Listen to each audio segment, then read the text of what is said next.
برابرچ سلام، صبحتون بخیر. آقا امروز کنسرت داریم، کنسرت بنتونزه.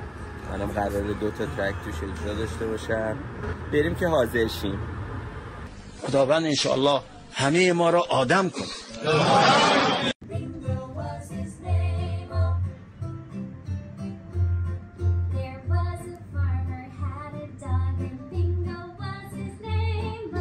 B-I-N-G-O B-I-N-G-O آقا روز کنسرت باید حتما به خودت برسی. مرسی عزیز.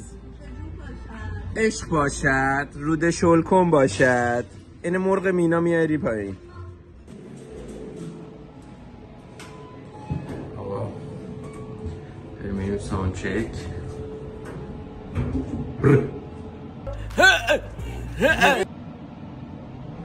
آقا پوریا با لباس پروانه‌ای برای حمایت از حیوانات. آقا داریم میریم سمت سالن. اینجا خیابون تقسیم ترکیه است. آقا ما رسیدیم دیگه، باید بریم واسه ساوند چک. این سالن اینجاست. 2000 نفر قراره بیان امشب اینجا و بتره کنیم.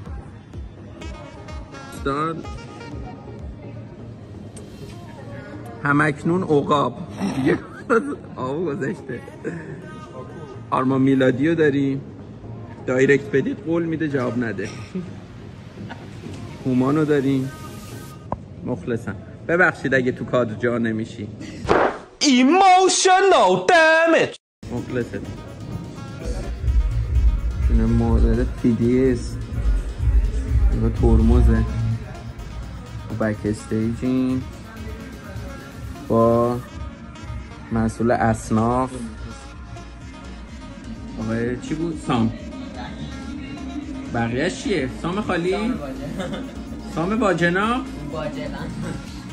باجلانلار باجناق ها. بایستادیم نوبتمون بشه وارد شیم.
کسی سفید نمیزنه دیگه صورت میمونه میفهمون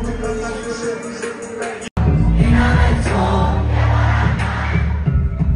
آره مارم بزنم چی رو به مترسم نمیاد تو رو گریه نترسم بچی داد زنی کارمی بود کردم نگو که نامدم این همه تو نگو چرا سردم این همه تو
When you left